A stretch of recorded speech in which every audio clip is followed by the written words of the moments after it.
काय बघितलं होतं लास्ट लेक्चरमध्ये?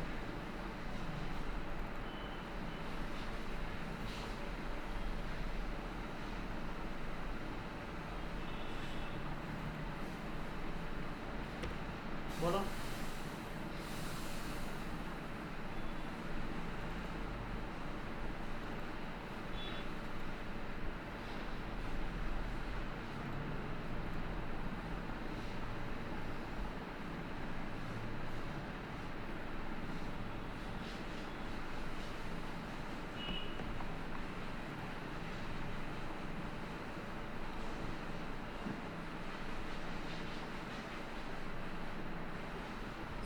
लिस्ट समजलं होतं? लिस्ट कशी क्रिएट करणार? एम्प्टी लिस्ट काय? लिस्ट कन्स्ट्रक्टर समजलं होतं? लिस्ट फंक्शनचं यूज करून कसं लिस्ट बनवणार आहे आपण? हां, ते झाले होते इंडेक्सिंग आणि स्लायसिंग ऑपरेशन्स. क्लिअर? इंडेक्सिंग आणि स्लायसिंग. लिस्टवरती कसं इंडेक्सिंग आणि स्लायसिंग होणार आहे तुमचं, ते झाले होते. लिस्टचे मेथड्स लास्ट लेक्चरमध्ये लिस्टचे मेथड्स तुम्हाला शो केले होते. जवळजवळ किती दाखवले होते तुम्हाला? 13 काय 14? 15 मेथड्स तुमच्यासमोर मांडले होते लिस्टचे. हां, लिस्टचे मेथड्स व्यवस्थितपणे समजून घ्या. ॲपेंड मेथड काय, एक्सटेंड मेथड काय, इन्सर्ट मेथड काय. तिघांचं वर्किंग सेमच आहे, डेटा ॲड करण्याचंच काम करतो आहे, पण तिघांची वर्किंग वेगवेगळी. तिघांचं यूज एकच गोष्ट करण्यासाठी, डेटा ॲड करण्यासाठी. पण ॲपेंड एकच डेटा ॲड करतो आहे, एक्सटेंड एकपेक्षा जास्त डेटा ॲड करतो आहे, आणि इन्सर्ट एक स्पेसिफिक पोझिशनवरती डेटाला ॲड करतो. त्याच्यानंतर रिमूव्ह आणि पॉप, त्यांचं पण वर्किंग सेमच आहे, त्यांचा यूज पण सेमच आहे, डेटा डिलीट करण्यासाठी, लिस्टमधला डेटा डिलीट करण्यासाठी. पण रिमूव्ह रिमूव्ह मेथड, तुम्ही जो डेटा त्याच्यामध्ये पास करणार तो डेटा तो रिमूव्ह करणार, बरोबर. पण पॉप काय करणार? इंडेक्स नंबर घेणार, त्या इंडेक्स नंबरचा डेटा रिमूव्ह करणार. बट तुम्ही पॉप मेथडमध्ये इंडेक्स नंबर पास नाही केलं तर तो शेवटचा एलिमेंट, शेवटचा डेटा बाय डिफॉल्ट रिमूव्ह करतो.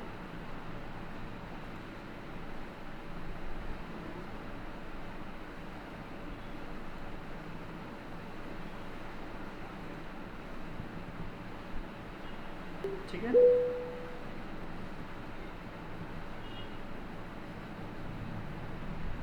त्याच्यानंतर इंडेक्स मेथड, डेटा सर्च करतो तुमच्यासाठी, लिस्टमध्ये तो डेटा प्रेझेंट आहे का नाही. जर का प्रेझेंट असेल तर त्याचा इंडेक्स नंबर तुमच्यासमोर तो प्रेझेंट करणार. जर का डेटा प्रेझेंट नसेल तर एरर शो करणार.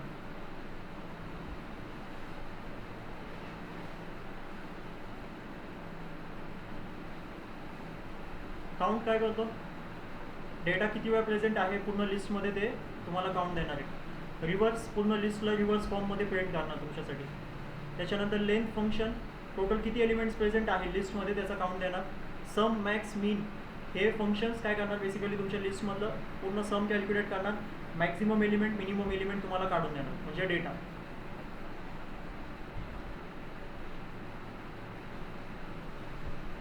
त्याच्यानंतर सॉर्ट काय करतो? तुमच्या लिस्टला सॉर्ट करण्याचं काम करणार, असेंडिंग टू डिसेंडिंग आणि डिसेंडिंग टू असेंडिंगमध्ये. हा कन्सेप्ट लक्षात घ्या, ठीक आहे. बट डिसेंडिंग टू असेंडिंग करायचं असेल तर सॉर्ट मेथडच्या आतमध्ये एक पॅरामीटर पास करायचं आहे. काय parameter? Reverse equal to true. हा पॅरामीटर लक्षात ठेवा. डिसेंडिंग टू असेंडिंगमध्ये जेव्हा डेटा तुम्हाला कन्वर्ट करायचा असेल तर reverse equal to true pass करायचं आहे. बाय डिफॉल्ट नुसतं सॉर्ट मेथड जर का अप्लाय केलं एखाद्या लिस्टवरती तर पायथन असेंडिंग टू डिसेंडिंगमध्ये कन्वर्ट करून देणार. डिसेंडिंग टू असेंडिंगमध्ये जाण्यासाठी एक पॅरामीटर आहे, रिव्हर्स इक्वल टू ट्रू, असं तुम्हाला पास करायचं. त्याच्यानंतर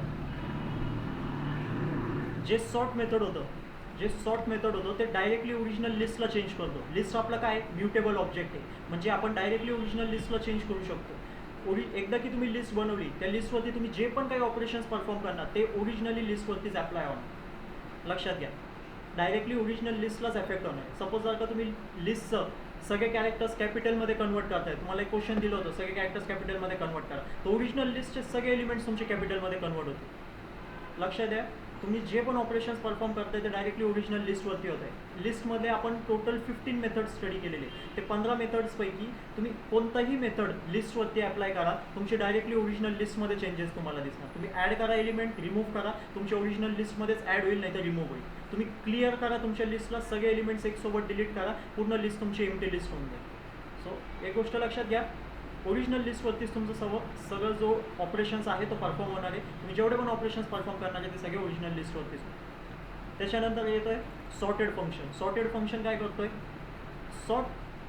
मेथड आणि सॉर्टेड फंक्शन या दोघांमधलं डिफरन्स समजणं खूप इम्पॉर्टंट. सॉर्ट मेथडला आपण दुसऱ्या व्हेरिएबलमध्ये म्हणा किंवा ओरिजिनल लिस्टवरती अप्लाय करून कुठं दुसरीकडे सेव्ह नाही करू शकतो. मी तुम्हाला 2 व्हेरिएशन्स इथं दाखवले होते सॉर्टमध्ये.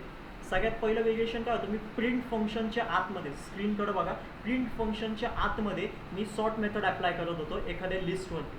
L7 नावाची लिस्ट होती, म्हणजे L7 तर व्हेरिएबल नेम आहे, पण त्याच्या आतमध्ये काय स्टोर होतं, लिस्ट स्टोर होती. बरोबर, L7 काय होती, लिस्ट होती माझी. तर मी त्याच्यावरती काय करतोय, सॉर्ट मेथडला अप्लाय करतोय. तर मला इथं काय आलं होतं आउटपुट, नन आउटपुट आलं होतं. नन आउटपुट का आलं मला, कारण सॉर्ट मेथड डायरेक्टली ओरिजिनल लिस्टवरतीच अप्लाय करायचा असतो. तुम्ही प्रिंट फंक्शनच्या आतमध्ये एक नवीन व्हेरिएबल बनवून त्याच्यामध्ये लिस्टला सॉर्ट नाही करू शकत. हा पॉईंट लक्षात घ्या. पायथनमध्ये तुम्ही प्रिंट फंक्शनच्या आतमध्ये एखादं नवीन व्हेरिएबल बनवून त्याच्या आतमध्ये पण तुम्ही सॉर्ट नाही करू शकत. जसं इथं आपण दोन्ही पण बघितलं होतं. इथं मी L8 नावाचं व्हेरिएबल बनवलं आहे, त्याच्यामध्ये मी L7च्या लिस्टला काय करत होतो, सॉर्ट करत होतो. तिथं पण आउटपुट मला नच आलं होतं. पायथनचा रूल काय सांगतोय, सॉर्ट मेथडसाठी तुम्ही प्रिंट फंक्शनच्या आतमध्ये आणि एखाद्या नवीन व्हेरिएबलच्या आतमध्ये कोणती प्रिव्हियस लिस्टला सॉर्ट नाही करू शकत. तिथं तुम्हाला सॉर्ट लिस्ट नाही भेटणार, तुम्हाला तिथं आउटपुट काय भेटणार, नन म्हणून आउटपुट भेटणार. म्हणून सॉर्ट मेथड कसं अप्लाय करायचं, डायरेक्टली एखाद्या लिस्टवरती. जसं इथं लिहिलं आहे L7 डॉट सॉर्ट, तुमची लिस्ट सॉर्ट झालेली आहे, L7ला प्रिंट करा, तुमच्यासमोर सॉर्टेड लिस्ट असेल. ठीक आहे. त्याच्यानंतर येतं सॉर्टेड फंक्शन. सॉर्टेड फंक्शन काय इंट्रोड्यूस झालं, कारण इथं तुम्हाला काय होत होतं, तुम्ही नवीन व्हेरिएबलमध्ये ते लिस्टला सॉर्ट करून सेव्ह नाही करू शकत. नवीन व्हेरिएबलमध्ये त्या प्रिव्हियस लिस्टला सॉर्ट करून तुम्ही सेव्ह नाही करू शकत. सो त्या केसमध्ये काय करायचं, सॉर्टेड फंक्शनला यूज करायचं. सपोज तुमच्याकडे एक ऑलरेडी लिस्ट आहे, त्या लिस्टला तुम्हाला काय करायचं, सॉर्ट करायचं. त्या लिस्टला काय करायचं, तुम्हाला सॉर्ट करायचं आहे, पण ओरिजिनल लिस्टला अफेक्ट नाही झाला पाहिजे. ओरिजिनल लिस्ट अशीच राहिली पाहिजे, फक्त त्या लिस्टला सॉर्ट करून कोणत्या नवीन व्हेरिएबलमध्ये तुम्ही सेव्ह करून द्या. ठीक आहे. सो त्या केसमध्ये तुम्ही सॉर्टेड फंक्शनला वापरा. जर का तुम्ही सॉर्ट मेथडला वापरलं तर तुमची लिस्ट सॉर्ट होईल, पण ती नवीन व्हेरिएबलमध्ये सेव्ह नाही होणार. त्या केसमध्ये पायथन काय करतोय, तुम्हाला आउटपुटमध्ये काय दाखवतोय, नन म्हणून दाखवतो. सो हा 2 डिफरन्स समजून घ्या, सॉर्ट मेथड आणि सॉर्टेड फंक्शनमध्ये.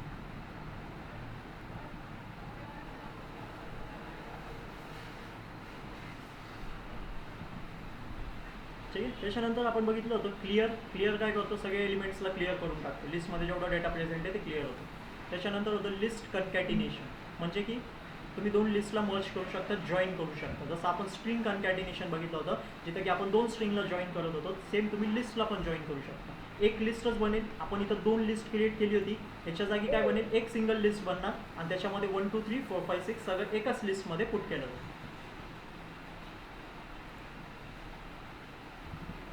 त्याच्यानंतर लिस्ट रिपिटेशन काय करतो, तुमच्या लिस्टचा डेटा रिपीट करणार. मल्टिपल टाइम्स तुमचा डेटा काय होईल, रिपीट होईल. आता मी कोणावरती करतोय, L10 वरती. किती वेळ करतोय, 3 वेळेस. म्हणजे त्याचा अर्थ काय, या लिस्टमध्ये टोटल किती डेटा प्रेझेंट आहे, 1 2 3 3 डेटा प्रेझेंट आहे. ते 1 2 3 1 2 3 आणि 1 2 3 असे 3 वेळेस तुमचा डेटा रिपीट होणार आणि एक सिंगल लिस्टमध्ये तो स्टोर होईल डेटा. त्याच्यानंतर होतं मेंबरशिप ऑपरेटर, म्हणजे मेंबरशिप ऑपरेटर माहिती तुम्हाला, डेटा त्या लिस्टमध्ये प्रेझेंट आहे का नाही ते चेक करणार. ट्रू आणि फॉल्समध्ये तुम्हाला आउटपुट भेटणार. लूप पण आपण लिस्टवरती चालू शकतो. एक डेटावरती आपण इटरेशन परफॉर्म करणार, एक लिस्ट क्रिएट करणार, त्याच्यावरती लूप चालवणार, एक डेटा लूप पिक करणार. फॉर लूप चालवतोय तर आयमध्ये तो डेटा स्टोअर होणार आणि आतमधलं कोड रन होणार. लूपची वर्किंग सेम असणार, फक्त लिस्टवरती चालणार. ठीक आहे. तर त्याच्यानंतर तुम्हाला क्वेश्चन होतं, कसं तुम्ही कॅपिटल लेटर्समध्ये डेटाला कन्वर्ट करू शकता. त्याच्यामध्ये तुम्हाला काय शिकायला भेटतोय, आता लक्ष द्या. स्ट्रिंग, तुम्ही स्ट्रिंगचे सगळे मेथड्स लिस्टवरती अप्लाय करू शकता, पण कोणाच्या मदतीने, फॉर लूपच्या मदतीने. बरोबर ना. लिस्टमध्ये तुमचा डेटा कोणता स्टोअर होता, सगळं स्ट्रिंग डेटा होता, पूर्णपणे सगळे स्ट्रिंग डेटा होते. मी तुम्हाला सांगितलं कॅपिटल लेटर्समध्ये करा. मी कोणतं मेथड वापरली, अप्पर मेथड वापरली. पण अप्पर मेथड तुम्ही लिस्टवरती वापरली का, नाही, तुम्ही स्ट्रिंग डेटावरती अप्पर मेथड वापरली. लक्षात द्या, तुम्ही स्ट्रिंग मेथडवरती अप्पर मेथड वापरली. पहिला तुमचं स्ट्रिंग तुम्ही लिस्टमधून काढलं. पहिला तुम्ही तुमचा जो डेटा आहे, स्ट्रिंग डेटा आहे, त्याला लिस्टमधून तुम्ही काढलेलं आहे आणि त्याला कुठं स्टोअर केलं, आयमध्ये स्टोअर केलं, टेम्पररी व्हेरिएबलमध्ये. आणि मग त्या आयवरती तुम्ही काय केलेलं आहे, अप्पर मेथडला अप्लाय केलं. सो जेव्हा पण लिस्टमध्ये स्ट्रिंग डेटा स्टोअर असेल तर त्या स्ट्रिंग डेटावरती पण तुम्ही स्ट्रिंगचे सगळे मेथड्स अप्लाय करू शकता. हा पॉईंट लक्षात घ्या. आणि सगळे मेथड्स अप्लाय करून ओरिजिनल लिस्टच तुमची अफेक्ट होणार आहे, कारण लिस्ट काय, म्युटेबल ऑब्जेक्ट. सो पाहिजे तसे व्हेरिएशन्स तुम्ही लिस्टवरती परफॉर्म करू शकता. पॉईंट लक्षात घ्या. इथं अजून एक आपण ऑपरेशन परफॉर्म केलं होतं अपेंडमध्येच. इथं मी तुम्हाला नवीन लिस्ट बनवून हा ऑपरेशन परफॉर्म करून दाखवलं होतं. एक तर होती माझी फ्रुट्सची लिस्ट, आणि जर का मला कॅपिटल लेटर्समध्ये डेटा स्टोअर करायचा आहे तर मी एक नवीन लिस्ट बनवली होती. पण मी सेम लिस्टमध्ये पण काय करू शकत होतो ते करून हे करणार होतो. सेम लिस्टमध्ये पण मी काय करत होतो, तुमचा डेटा अप्परमध्ये कन्वर्ट करत होतो. बट मी काय केलं होतं, पहिले रिमूव्ह मेथडनी तो एलिमेंट पहिले रिमूव्ह केला आणि तोच सेम एलिमेंट परत अपेंड पण केला. लक्षात येतोय?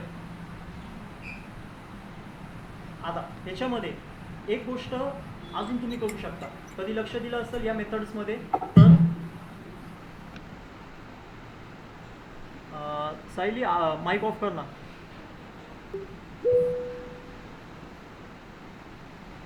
हॅलो.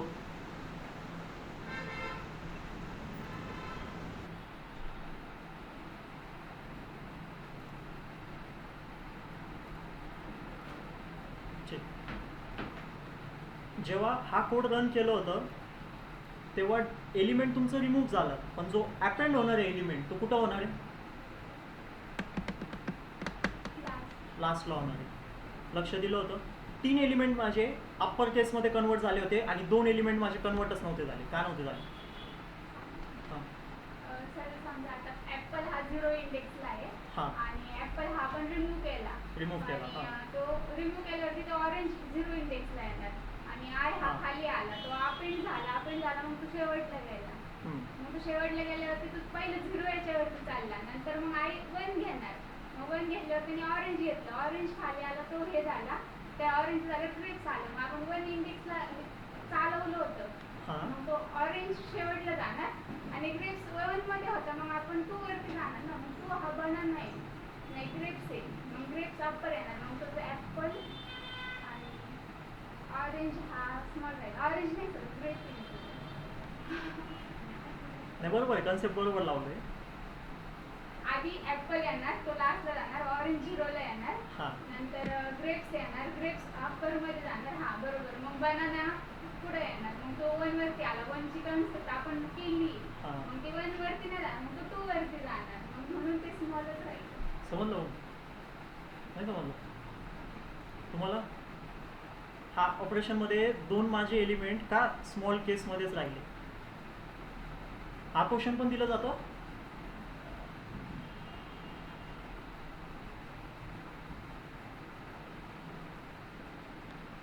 माझे इथं मी रिमूव्ह करतोय ना आणि मग अपेंड पण करतोय. सर बघा आता याची वर्किंग समजा. बघ, सगळ्यात पहिले याच्यासाठी फॉर लूपचं कन्सेप्ट डोक्यात राहणं खूप इम्पॉर्टंट. फॉर लूप कसं चालतो आपलं? फॉर लूप कुणावरती चालतो? लिस्टवरती चालतोय. लिस्टमध्ये टोटल डेटा किती प्रेझेंट आहे? 1, 2, 3, 4 आणि 5. बरोबर. ह्यांना इंडेक्सिंग केली तर काय काय इंडेक्स नंबर भेटणार कुणाला? 0, 1, 2, 3, 4 एवढंच भेटणार सगळ्यांना. बरोबर. तर पायथन काय करतो? पहिले 0 इंडेक्स पोझिशनवरती जाणार. 0 इंडेक्स पोझिशनवरती जाऊन काय घेणार? डेटाला घेणार. फॉर लूपची वर्किंग सेम आहे ना? फॉर लूपची वर्किंग अशीच आहे ना? फॉर लूप चालणार पूर्ण लिस्टवरती. पहिले कुठं जाणार? 0 इंडेक्स नंबरवरती जाणार. 0 इंडेक्स नंबरवरचं डेटाला पिक करणार. कोण आहे 0 इंडेक्स नंबरवरती? ॲपल आहे. त्याला पिक करून कुठं स्टोअर करणार? आयमध्ये स्टोअर करणार. टेम्पररी व्हेरिएबल येतो, टेम्पररी तो डेटा त्याच्यामध्ये स्टोअर राहील. आयमध्ये स्टोअर झाला डेटा ॲपल. मग आलो आपण आतमध्ये कोड काय लिहिलेलं आहे? Fruits dot remove I. म्हणजे रिमूव्हमध्ये कोणतं डेटा आलं? ॲपल आलं. आणि कुठून रिमूव्ह केलं? फ्रुट्स नावाच्या लिस्टमधून रिमूव्ह करा. तर ॲपल पायथनने रिमूव्ह करून टाकलं. झालं तुमचा ॲपल रिमूव्ह. आता लिस्टमध्ये टोटल एलिमेंट्स किती राहिले? इथपर्यंतच किती राहिले? ऑरेंज, ग्रेप्स, बनाना आणि किवी एवढेच एलिमेंट्स राहिले तुमचे. ॲपल निघून गेल्यावरती तुमचा डेटा लेफ्ट साईडला शिफ्ट होईल सगळं. लक्षात येतंय? पहिल्यांदा केस काय झाली? फॉर लूप तुमचं स्टार्ट झालं. त्याच्यानंतर फॉर लूप स्टार्ट झाल्यावरती त्यांनी पहिला डेटा कोणता पिक केला? ॲपल. बरोबर. ॲपल पिक केल्यावरती स्टोअर कुठं केला? आय मध्ये स्टोअर केला त्यांनी. आतमध्ये आल्यावरती काय ऑप्शन मी लिहिलेलं आहे? Fruits dot remove I. म्हणजे ॲपलला रिमूव्ह करा फ्रुट्समधून. तर सपोज ॲपल रिमूव्ह झाला. आता लिस्टमध्ये काय डेटा राहिला? लिस्टमध्ये एवढंच डेटा राहिलेलं आहे. कळतंय? या इथपर्यंतच्या कोडमध्ये जेव्हा लिस्ट अपडेट झाली तेव्हा लिस्टमध्ये काय उरलं? फक्त ऑरेंज, ग्रेप्स, बनाना, किवी. आता या सगळ्यांची परत इंडेक्सिंग झाली असेल. पायथननी परत इंडेक्सिंग केली या लिस्टची. काय इंडेक्स नंबर आला आता? ऑरेंजला 0, ग्रेप्सला 1, बनानाला 2 आणि किवीला 3. आता इथपर्यंत झालं. मग अजून एक लाईनचा कोड राहिलेला आहे माझं. राहिलेलं आहे ना? तर काय लिहितोय मी इथं फ्रुट्स डॉट अपेंड. कुणाला अपेंड करा? I dot apple. आयमध्ये कोणता डेटा स्टोर आहे अजून तरी? ॲपलच स्टोर आहे. ॲपलला कशामध्ये कन्वर्ट करायचं आहे पहिले? अप्पर केसमध्ये. म्हणजे अप्पर केसमध्ये कन्वर्ट झाल्यावरती तो काय झाला पाहिजे? फ्रुट्स नावाच्या लिस्टमध्ये अपेंड झाला पाहिजे. आणि अपेंड काय सांगतो? डेटा आलेला आहे माझ्याकडे, पण कुठं ॲड करा? एंडिंगला जाऊन ॲड करा. मग परत हीच लिस्ट घेणार मी पूर्ण. इथं लिस्ट ॲज इट इज आहे ना माझी. आता माझा ॲपल आलेला आहे. ॲपलला कुठं टाकू? इथं. काय अशा पद्धतीने ही झाली तुमची फर्स्ट इटरेशन. जेव्हा फॉर लूप 0 इंडेक्सवरती फिरला तेव्हाचा हा कन्सेप्ट इथं इम्प्लिमेंट झाला. कुणासाठी होता? हा 0 इंडेक्स नंबरसाठी होता.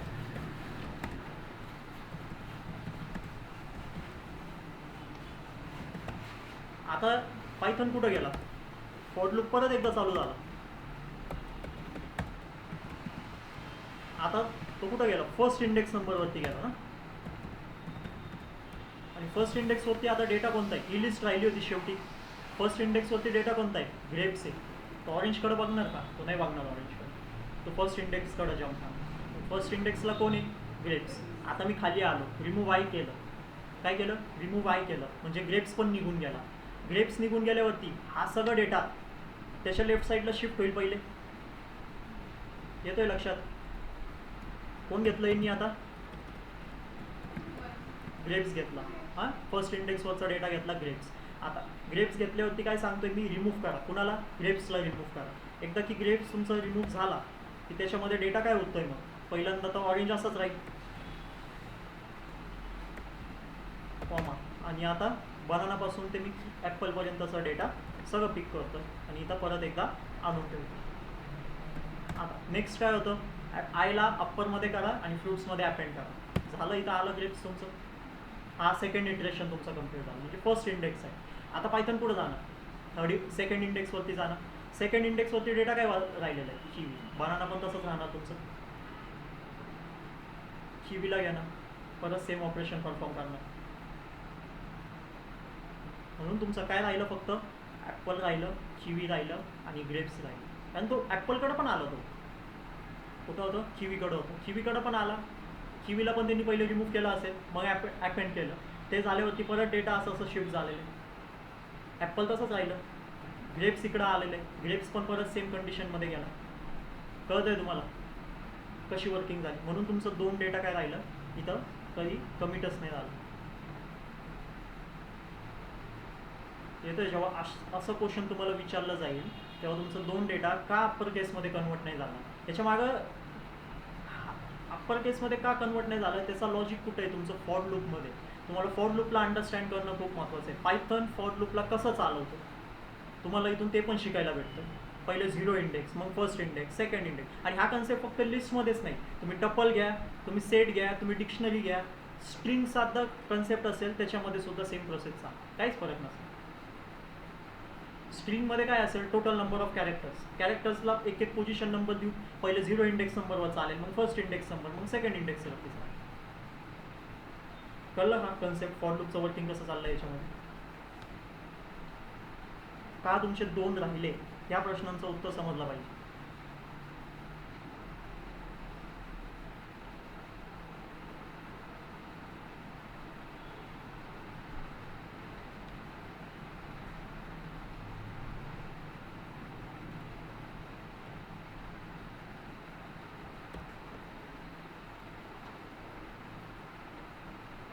राईट करा कोड, त्याला सेव्ह करा चांगल्या पद्धतीने. त्याच्या मागचा कन्सेप्ट समजा, थेरी समजा.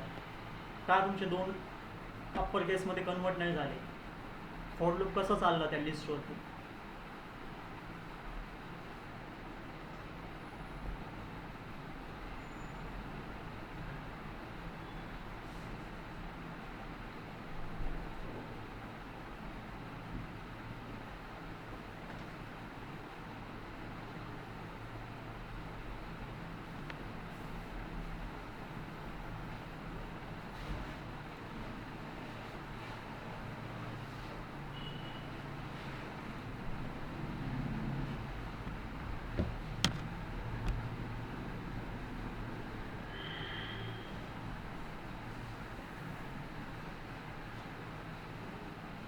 समजलं यश? हा कन्सेप्ट समजला कोड?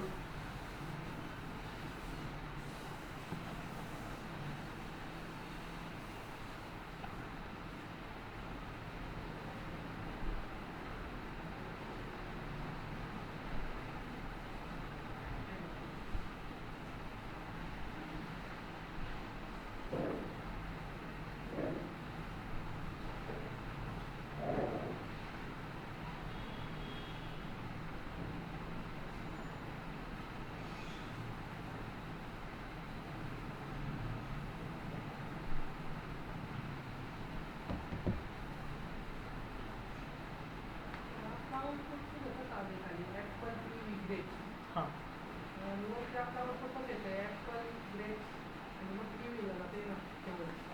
इथं म्हणतोय का सगळे इटरेशन परफॉर्म कर ना मग 0 झाला आता 1 इंडेक्स झालं आता पायथन याच्यानंतर कुठं जाईल सेकंड इंडेक्स नंबरवरती जाईल ना तर त्याच्यासाठी पण असं क्रिएट कर तुला समजेल की किवी कसं काय इथं शिफ्ट झालं बघायचं आहे करून ठीक आहे कुठं होतं आपण फर्स्ट इंडेक्सवरती होतो ठीक आहे ही लिस्ट आपली उरली होती त्याच्यामधून काय फर्स्ट इंडेक्सवरती ग्रेप्स आपण हातात घेतलं ग्रेप्स घेतल्यावरती ग्रेप्सला पहिले तर रिमूव्ह केल्यावरती आपल्याकडं डेटा किती उरणार हा तुमचा डेटा इकडे शिफ्ट झाला ग्रेप्स एंडिंगला ॲड झाला हा समजलं होता कन्सेप्ट आता फॉर लूप परत चालू झालेला आहे ठीक आहे आता तो कोणत्या पोझिशनवरती आहे सेकंड इंडेक्सला कोण आहे किवी आहे हां किवीला घेऊ किवी घेतलं पहिला कन्सेप्ट काय आपलं रिमूव्ह करायचं आहे तर किवी इथून तुमचं काय होणार रिमूव्ह होणार बरोबर लिस्टमध्ये काय डेटा उरणार तुमचं सपोज मी पूर्ण list as it is copy करतो आहे पेस्ट करतो आहे आणि किवीला इथून काढून टाकतो एवढंच डेटा राहिलं हां किवी निघाल्यावरती आता किवी कन्वर्ट झालं आहे सपोज करा बाबा किवी कन्वर्ट झालेलं आहे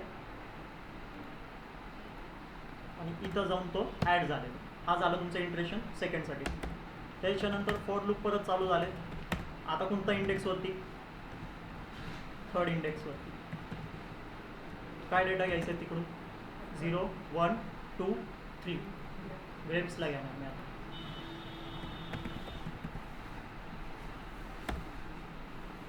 ठीक ग्रेप्सला घेतलं परत एकदा लिस्ट तयार होणार त्याच्यानंतर आलं आता कोणाला ग्रेप्सला रिमूव्ह करायचं आहे परत एकदा बरोबर ना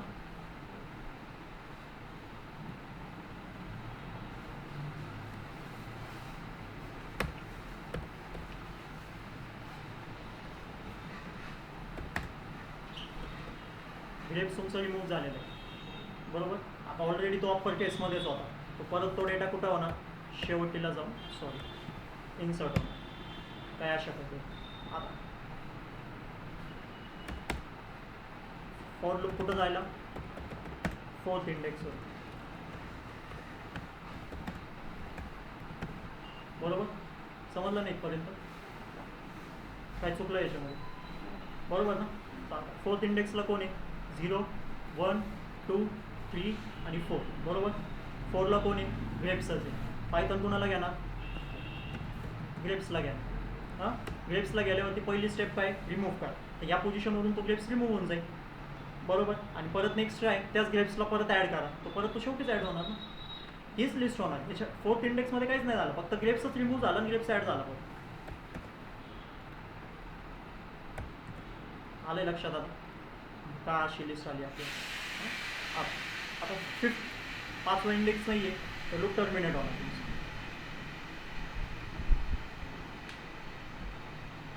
समजलं ना concept online members Avinash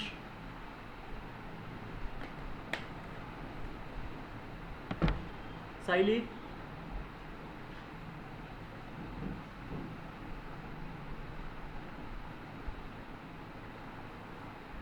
Vaishnavi code समजलंय ते मी तुम्हाला रिमूव्ह आणि अपेंडचं जे दाखवतोय त्या केसमध्ये फॉर लूप कसं चालतोय लिस्टवरती 2 एलिमेंट्स तुमचे स्किप झालेले 2 एलिमेंट्स पायथननी पिकच नाही केले कोणते 2 एलिमेंट्स ऑरेंज आणि बनाना पायथननी त्यांना हातच नाही लावलेला आहे कसं हात नाही लावलं ते बघितलं कसं इंडेक्स नंबर पुढं गेलेलं आहे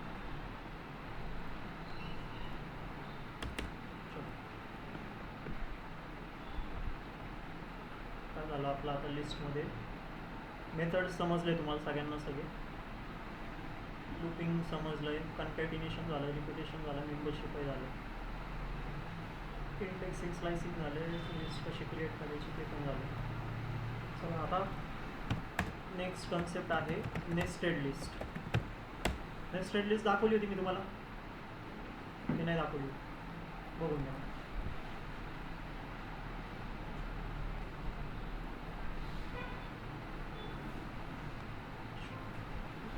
आता कमेंट आउट करू,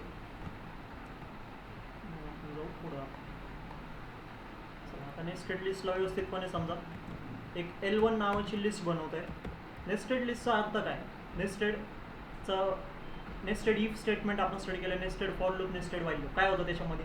एक इफ स्टेटमेंटच्या आतमध्ये एक इफ स्टेटमेंट. फॉर लूप आणि वाईल लूपमध्ये काय? एक फॉर लूपच्या आतमध्ये अजून एक फॉर लूप द्यायचं. सेम तसंच नेस्टेड लिस्टचा अर्थ काय? एक लिस्टच्या आतमध्ये अजून एक लिस्ट तयार करायची. एक लिस्टच्या आतमध्ये अजून एक लिस्ट. ही माझी मेन लिस्ट आहे. वरती बघा, ही माझी काय मेन लिस्ट आहे. त्याच्यामध्ये मी काय सपोज काही एलिमेंट्स असे पुट करतो. हां 1 2 3. आता मी काय करतोय? डायरेक्टली काय करतोय? अजून एक लिस्ट इथं क्रिएट करतो. त्याच्यामध्ये काय टाकतोय? 4,5.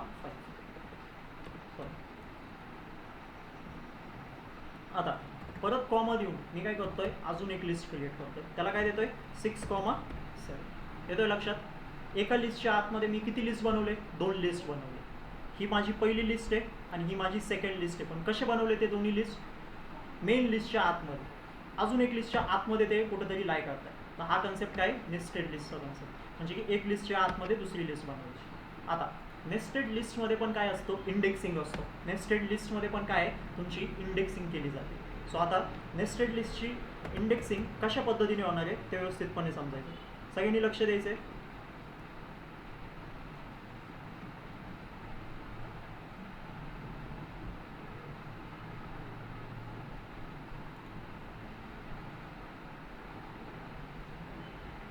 कारण इंडेक्सिंग आणि स्लाइसिंग ह्याच्यामध्ये परत वेगळी होते नेस्टेड लिस्टमध्ये.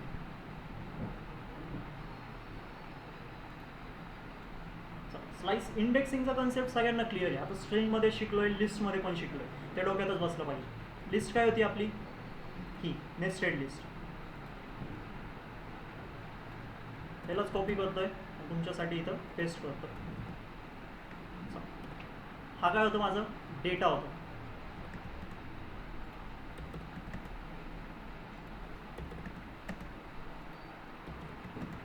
ठीक आहे. आता ह्याला मला जर का इंडेक्सिंग करायची तर कशा पद्धतीने करणार? पहिल्या डेटाला मी काय देणार? 0 इंडेक्स. सेकंड डेटाला 1 2. आता नीट लक्ष द्या. ही जी माझी लिस्ट आहे ना, ही लिस्टमध्ये एक पूर्ण थर्ड डेटा म्हणून, फोर्थ डेटा म्हणून लाय करते. ही एक पूर्ण लिस्ट माझ्यासाठी माझ्या मेन लिस्टमध्ये एक पूर्ण डेटा म्हणून आहे. माझी एक मेन लिस्ट होती. त्या मेन लिस्टच्या आतमध्ये मी हे 2 सब लिस्ट क्रिएट केलेले. बरोबर? हे 2 लिस्ट मी क्रिएट केलेले. तर मेन लिस्टसाठी ही जी एक लिस्ट आहे एक पूर्ण एक व्हॅल्यू आहे. त्याच्यासाठी मेन लिस्टसाठी तर पूर्ण एक व्हॅल्यू आहे. सो मी ह्याला काय कोणता इंडेक्स नंबर देतोय? 3. आणि ह्याला कोणता देतोय? 4. लक्षात येतोय नेस्टेड लिस्टमध्ये इंडेक्सिंग कशी होणार? असं नका करू 0 1 2 या 4ला 3 या 5ला 4 ह्याला 5 आणि 6 येईल. हा कन्सेप्ट नाही चालणार. कळत आहे तुम्हाला? पूर्ण एक लिस्टला एक इंडेक्स नंबर भेटणार आहे. सो जेव्हा मी 3 इंडेक्स नंबरला प्रिंट करणार तर माझ्यासमोर काय डेटा प्रिंट होणार? प्रिंट करतोय मी L1 आणि काय देतोय याच्या आतमध्ये? 3.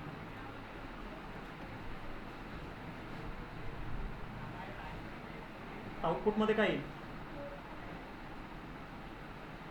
जो डेटा आहे तो येईल पूर्ण. थर्ड इंडेक्स नंबरवरती कोणता डेटा प्रेझेंट आहे? एक लिस्ट प्रेझेंट आहे. 4,5 ची लिस्ट प्रेझेंट आहे. आली पूर्ण 30 लिस्ट. आता मला काय करायचं आहे? मला 4,5 नको आहे. मला काय पाहिजे? या 4 नंबरच फक्त प्रिंट झाला पाहिजे माझ्यासाठी फक्त तो 4 नंबरच प्रिंट झाला पाहिजे. आता मला कसं प्रिंट होतं? 4,5 होतं.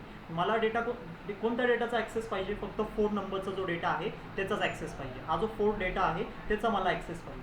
सो त्याच्यासाठी आता इंडेक्सिंगमध्ये थोडं कन्सेप्ट बदलतोय. आता तुम्हाला काय करायचं आहे? हा जो 4,5 आहे ना, त्या लिस्टला सगळ्यात पहिले साईडला घ्यायचं आहे. सपोज इथं काय 4,5 अशी लिस्ट आहे तुमची. आता त्या लिस्टच्या आतमध्ये जाऊन परत इंडेक्सिंग करायची. आता त्या लिस्टच्या आतमध्ये जाऊन परत एकदा इंडेक्सिंग करायची. आता परत एकदा इंडेक्सिंग करायची म्हटल्यावरती कसं करणार मी? 0 पासून चालू करणार परत एकदा. तर ह्याला कोणता नंबर भेटणार? 0. आणि ह्याला कोणता भेटणार? समजतंय? असं एक लिस्टच्या आतमध्ये तुम्ही अजून एक लिस्ट बनवली, त्या लिस्टच्या आतमध्ये परत अजून एक लिस्ट बनवली, तर तुम्ही काय करणार? प्रत्येक लिस्टच्या आतमध्ये जाऊन सेपरेट इंडेक्सिंग करणार. सो 6,7 अजून एक लिस्ट आहे. काय? 6,7 ही एक अशी लिस्ट आहे. ह्याला पण मी परत इंडेक्सिंग करणार. काय देणार? 0 आणि 1. कळतोय आता? आता मी काय म्हणलो होतं? मला काय पाहिजे? 4 नंबरचा ॲक्सेस पाहिजे. फक्त 4 डेटा माझ्यासमोर प्रिंट झाला. आता सगळ्यात पहिले 4 डेटा कधी प्रिंट होईल, जेव्हा मला या लिस्टचा ॲक्सेस भेटेल. 4th नंबर माझ्या आउटपुट स्क्रीनवरती कधी डिस्प्ले होईल, हा जो 4 नंबर आहे माझ्या आउटपुट स्क्रीनवरती कधी डिस्प्ले होईल, जेव्हा मला या 4,5 लिस्टच्या ॲक्सेस भेटणार. तर ह्याचा ॲक्सेस मी कसं घेऊ शकतो, by using 3rd number index. बरोबर, तर तेच मी केलं होतं. सगळ्यात पहिले मी काय केलं होतं, 4,5चा जो लिस्ट होती त्याला साईडला घेतलं. आली माझ्याकडे लिस्ट साईडला 4,5ची, त्याचा ॲक्सेस घेतलं मी सगळ्यात पहिले. आता मी काय सांगतोय, मला कोणाचा ॲक्सेस पाहिजे, फक्त 4 नंबरचा पाहिजे. तर बरोबर सिंटॅक्स बघा, मी 3 नंबर नंतर परत एक स्क्वेअर ब्रॅकेट लावणार आणि त्याच्यामध्ये कोणता नंबर देणार, 0 नंबर देणार. 0 का देणार, कारण ह्याला आपण परत इंडेक्सिंग केली ना लिस्टच्या आतमध्ये जाऊन. लिस्टच्या आतमध्ये 4 डेटाला कोणता नंबर भेटला इंडेक्स नंबर, 0. तर इथं मी काय लिहिलेलं आहे. तर आता जेव्हा मी याला रन करतोय,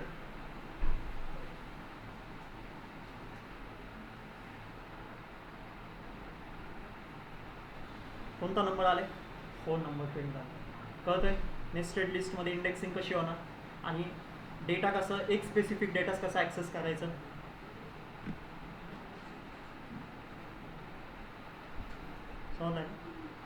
समजलंय. तर मला आता या क्वेश्चनचं उत्तर द्या.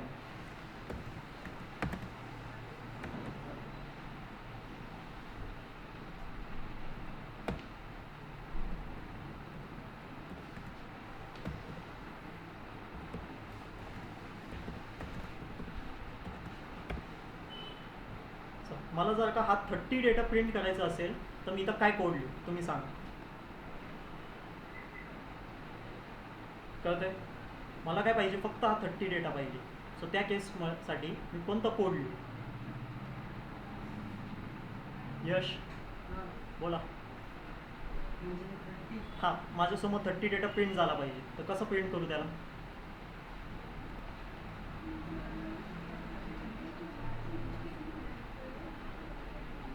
बोला अश्विनी. सगळ्यात पहिले तर इंडेक्सिंग करा. केली का, बोल. हां,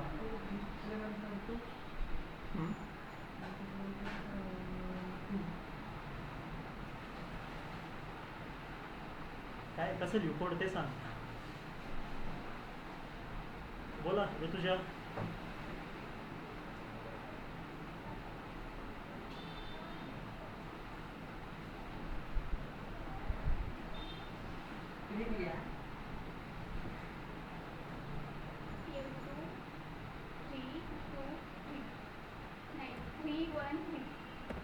सगळ्यातलं प्रिंट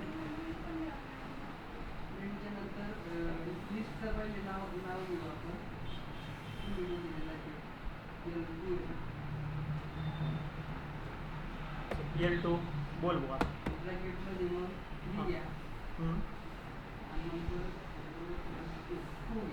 हां,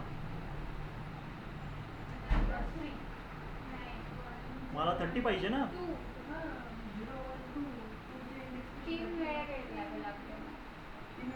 आधी ना L2 घेणार, नंतर 3 घेणार, नंतर 1 घेणार आणि नंतर 2 घेणार. काय 0 1 3 2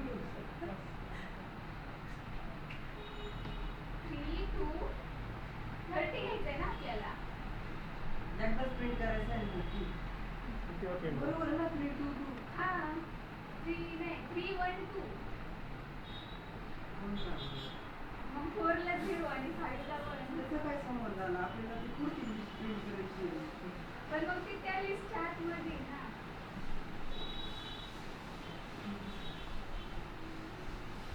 एक काहीतरी झाला. 3 1 2 लिहू का 3 2 2 लिहू. 3 1 2.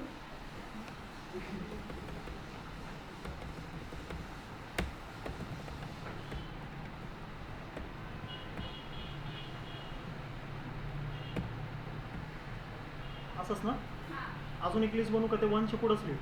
नाही अजून एक. तर असं वाटतंय 1च्या मध्येच लिहायचं ते, कारण की त्याच्यात लिस्ट सर्वांची म्हणून नाही.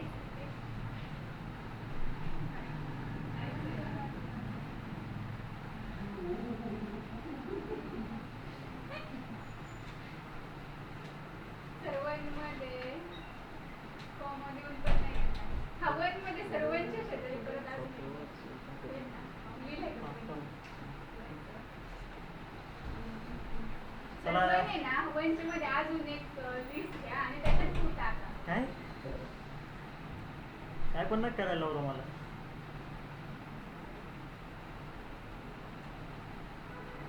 चला करून बघा. चला ऑनलाईन मेंबर्स म्हणतील ना तोपर्यंत करा तुम्ही. चला कोण म्हणतोय? अविनाश, वैष्णवी,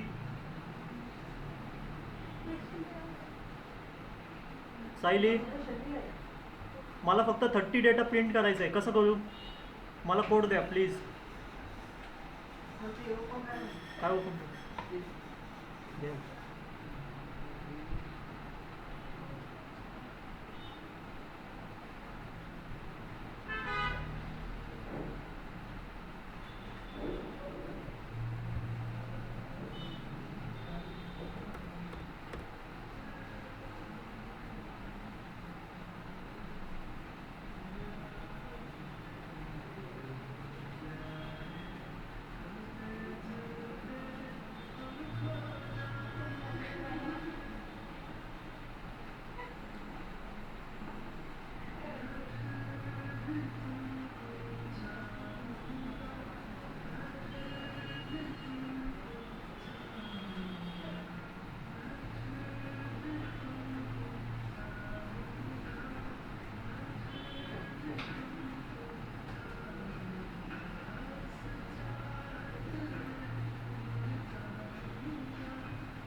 चलो नेक्स्ट कॉन्सेप्ट घ्या.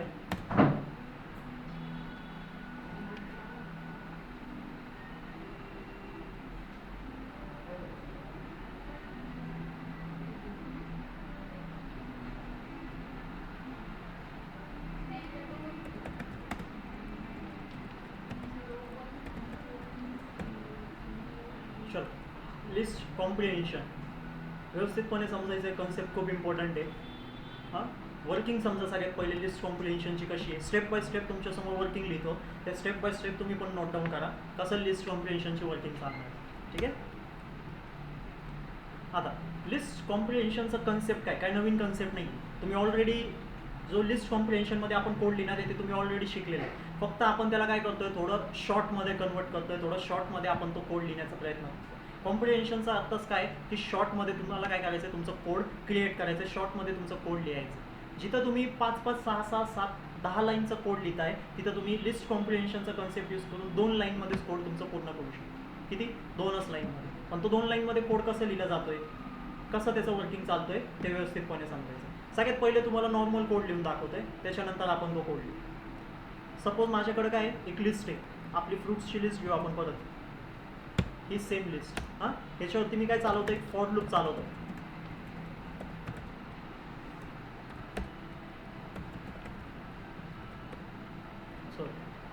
काय चालवतोय? हां फॉर लूप चालवतोय आणि मी काय करतोय प्रिंट करतोय. काय प्रिंट करतोय? आय डॉट हा कोड तुम्हाला दिला होता. जर का मी असं कोड लिहिलं तर आउटपुट कसं प्रिंट होईल? सर पहिले हे सांग. बोल.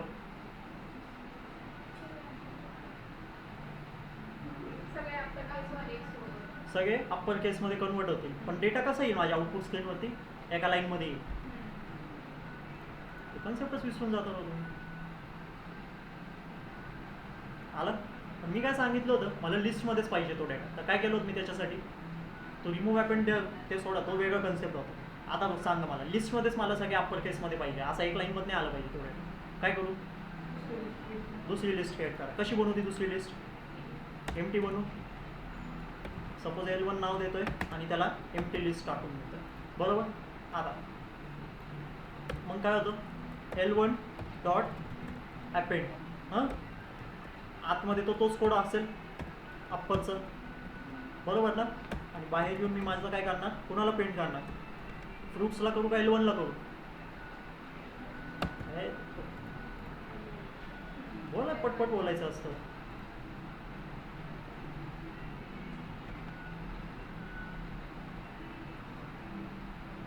आली तुमची सगळी लिस्ट अप्परमध्ये कन्वर्ट होईल. हां, पण आता आपण काय करणार आहे, हाच सेम कोड लिस्ट कॉम्प्रिहेन्शनमध्ये लिहिणार आहे. कशामध्ये लिहिणार आहे, लिस्ट कॉम्प्रिहेन्शन. चला, लिस्ट कॉम्प्रिहेन्शनमध्ये तोच सेम कोड मी कशा पद्धतीने लिहू शकतो. फ्रुट्स नावाची लिस्ट तर माझ्याकडे असणारच आहे. हां, लिस्ट कॉम्प्रिहेन्शनसाठी मी L2 नावाची लिस्ट बनवतो आहे, ब्रॅकेट्स लावतो आहे. काय करायचं आहे मला, काय अपेंड झालं पाहिजे माझ्या लिस्टमध्ये, आय डॉट अप्पर अपेंड झाला पाहिजे ना. नीट समजा, अपेंड काय झालं पाहिजे, आय डॉट अप्पर. अपेंड काय करणार आहे, एक एक डेटाला अप्परमध्ये कन्वर्ट करणार आणि लिस्टमध्ये पुट करणार, बरोबर ना. एंडिंगला जाऊन पुट करत राहणार. सो तेच मी काय करतोय, लिस्टमध्ये लिहितोय. काय लिहितोय, आय डॉट अप्पर. हां, स्पेस देतोय आणि वरचं जे लूप होतो फ्रुट्सवरती जे चालत होतो तो ॲज इट इज इथं प्रिंट. आणि काय करतोय, प्रिंट L2 करतो. आता काय येतंय,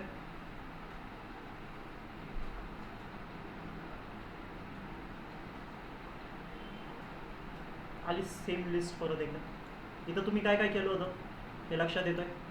फ्रुट्स नावाची लिस्ट तर राहणारच आहे, पण हा कोड तुम्हाला समजतोय, 1 लाईन 2 3 आणि 4 कळत आहे.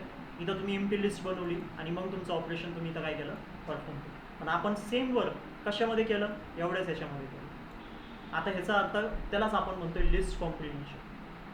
ही जी लिस्ट मी पहिल्यांदा सुरुवातीला बनवली ना, L2 equal to empty list, ती काय होती तुमची, ही सेम एम्प्टी लिस्ट होती. मग जो कोड इथं लिहिला होता ना, फॉर आय इन फ्रुट्स, तो कोड मी कुठं लिहिला, त्याच लिस्टच्या आतमध्ये लिहिलं. समजतंय, इथं लिहिलेलं फॉर आय इन फ्रुट्स. हे बघा कुठं लिहिलं आहे, इथं फॉर आय इन फ्रुट्स. आणि मग काय सांगत होतो मी, या L1 डॉट अपेंड म्हणजे L1मध्ये तो डेटा इन्सर्ट करा, म्हणजे पुट करा. अपेंडचा अर्थ काय, डेटाला पुट करा त्या लिस्टमध्ये. कशामध्ये पुट करायचं आहे, L1मध्ये. पण ऑलरेडी जी लिस्ट एम्प्टी लिस्ट मी बनवली होती, मी त्याच्याच आतमध्ये कोड लिहितोय, तर डेटा ऑटोमॅटिकली कशामध्ये जाणार, त्या L1च्या ते एम्प्टी लिस्टमध्येच जाणार. पण कोणता डेटा गेला पाहिजे, जो आय डेटा आहे तो, पण तो कसा होऊन गेला पाहिजे, अप्परमध्ये होऊन गेला पाहिजे. सो त्या केसमध्ये मी तर काय लिहिलेलं आहे, I dot upper. So syntax काय त्याचं, सगळ्यात पहिले तुम्ही काय क्रिएट करणार, एक एम्प्टी लिस्ट. ती एम्प्टी लिस्टच्या आतमध्ये तुम्ही काय लिहिणार, कोड लिहिणार तुमचं. त्या एम्प्टी लिस्टच्या आतमध्ये तुम्ही काय लिहिणार, कोड लिहिणार. सगळ्यात पहिले काय लिहायचं आहे तुम्हाला, एक्सप्रेशन. काय लिहायचं आहे, एक्सप्रेशन. एक्सप्रेशन काय असणार आहे बेसिकली, एक्सप्रेशन काय असेल, तो एक्सप्रेशन जो डेटा त्या एम्प्टी लिस्टमध्ये जाणार आहे, तो डेटा जो एम्प्टी लिस्टमध्ये तुमचा जाणार आहे. इथं आपलं काय होतं एक्सप्रेशन, आय डॉट अप्पर. म्हणजे आय डॉट अप्परचा जो पण फायनल आउटपुट असेल तो त्या लिस्टमध्ये पुट केला जाईल. सिम्पल आहे. जेव्हा पण आय डॉट अप्पर होईल तेव्हा काहीतरी रिझल्ट भेटेल. आयमध्ये सपोज डेटा आला ॲपल कन्वर्ट झाला कशामध्ये, अप्पर केसमध्ये. तर मला काय, कोणता डेटा भेटला, ॲपलच डेटा भेटला. पण कसं फॉर्मॅटमध्ये भेटला, कॅपिटल लेटर्समध्ये भेटला. आणि तो कॅपिटल लेटरचा जो डेटा आहे त्याला मी कशामध्ये पुट करायचं आहे, या एम्प्टी लिस्टमध्येच पुट करायचं होतं ना मला, कळतं आहे. सो पहिलं काय लिहिणार तुम्ही, एक्सप्रेशन लिहिणार. तो एक्सप्रेशन कुठं पुट होणार, त्या एम्प्टी लिस्टमध्ये त्याचा डेटा जाऊन पुट होणार. आणि त्याच्यानंतर लिहायचं आहे तुम्हाला तुमचं फॉर लूप.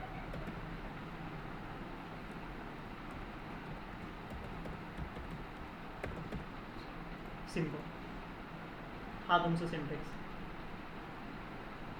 ह्याच्यामध्ये तुमचे तिन्ही सगळे कामं झाले. तुमची एम्प्टी लिस्ट पण क्रिएट झाली, एम्प्टी लिस्टच्या आतमध्ये जो एक्सप्रेशन होता तो पण तुम्ही इथं लिहिलेला आहे. तुम्ही फॉर लूप पण चालवलेलं आहे. इथं पण तुम्ही एम्प्टी लिस्ट बनवली होती ना, बघा इथं पण तुम्ही एम्प्टी लिस्ट बनवली होती, इथं पण तुम्ही फॉर लूप चालवलं होतं. आणि हा तुमचं काय होतं, पूर्ण एक्सप्रेशन होता. हा तुमचा एक्सप्रेशन होता. सेम आपण इथं एक्सप्रेशन पण लिहिलं आहे, आपण फॉर लूप पण लिहिलं आहे. आणि सुरुवातीलाच आपण एम्प्टी लिस्ट बनवली. एम्प्टी लिस्टच्या आतमध्येच हा एक्सप्रेशन आणि फॉर लूप चालवलं ना, कळत आहे. लिस्ट कॉम्प्रिहेन्शन काय सांगतोय, कसं तुमचं कोड कॉम्प्रेस झालं आहे, कसं शॉर्टमध्ये आपण कोड लिहिलेलं आहे.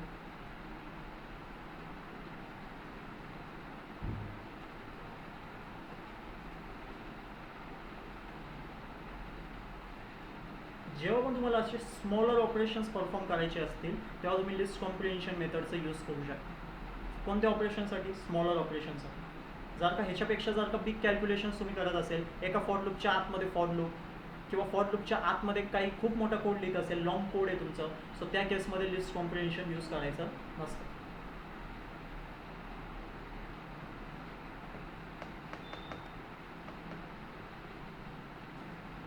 स्मॉल टास्क, जेवढे तुमचे स्मॉलर ऑपरेशन्स असतील, जिथं तुम्हाला 4 ते 5 लाईनचं कोड लिहायचं आहे, ठीक आहे. सो त्या केसमध्ये तुम्ही त्याला अजून शॉर्ट करू शकता by using list comprehension.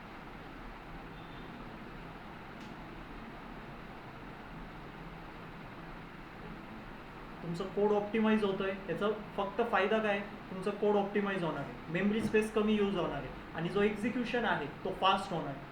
Python line by line कोडला एक्झिक्यूट करतो. जो जेव्हा मी एवढं मोठं कोड लिहितोय तर पायथन प्रत्येक लाईनला चेक करणार आणि एक्झिक्यूट करणार. सो त्या केसमध्ये जेव्हा मी सिंगल लाईनचा कोड लिहिला, पायथनने काय केलं, एकाच लाईनमध्ये पूर्ण कोड एक्झिक्यूट केला आणि आउटपुट हे केलं आपल्यासमोर पुढं आणलेलं. सो हे ॲडव्हान्टेजेस आहे लिस्ट कॉम्प्रिहेन्शनचं. पण कधी यूज करायचे, स्मॉलर कोडमध्ये. बिगर कोड असतील तर लिस्ट कॉम्प्रिहेन्शन वापरू नका, ते तुम्हाला समजणार नाही नेमके तुम्ही काय लिहिलेलं आहे. ते रीडेबल नसणार त्या केसमध्ये.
चालेल.